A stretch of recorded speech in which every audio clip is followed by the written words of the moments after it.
Carolina Governor Mark Sanford returned to work today, and by work I do not mean those grueling missions to Argentina, during which he swapped trade negotiation points. Our third story tonight, it's not about sex anymore. Okay, it's still about sex, but the lies are now piling up. And P.S., we have new questions about money and public corruption. Let's start with lies. All right, lies about sex. We already knew the Appalachian lie and the driving alone lie. Sanford's wife now tells the AP she found a letter from Sanford to his mistress in January, confronted him, and he agreed to stop the affair. Lie.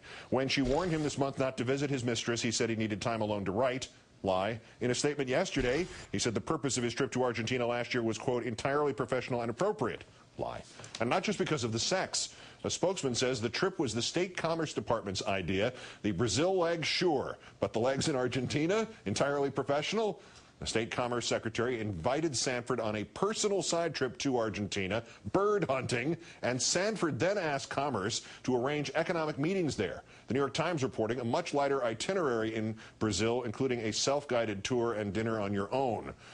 And were even his trade talks appropriate? McClatchy reports the official policy of the U.S. government was not to have trade talks with Argentina, which had defaulted on its debt, which might explain why Sanford met with officials like Daniel Scioli, whose administration had split with Washington in favor of Cuba and Venezuela.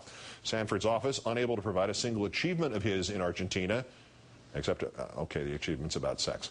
Today, he apologized to his cabinet, talking about humility and modestly comparing himself to King David.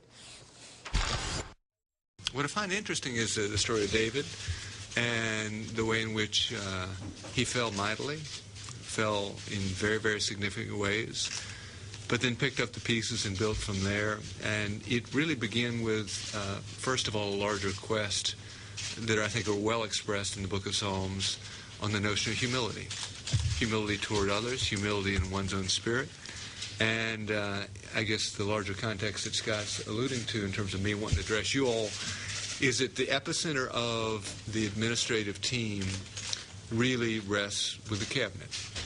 And inasmuch as I had not yet had a chance to apologize to you all personally, I wanted to do so. About King Sanford, I think he's gone, it's over, quote the state Senate leader in the New York Times. Sanford has to decide whether he can be effective in office, the House Speaker. Sanford should resign, one of the state's 2 national committee men.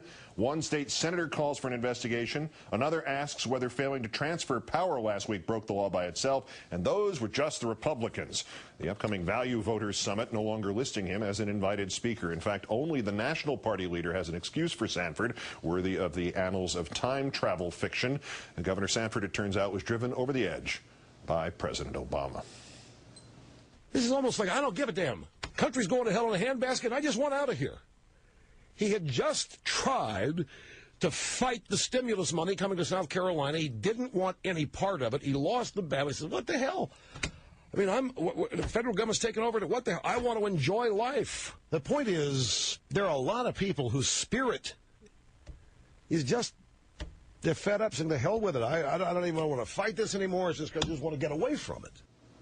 Well, sure, infidelity, dishonesty, malfeasance, and abandonment of office that dates back to like last June, and it was Obama's fault.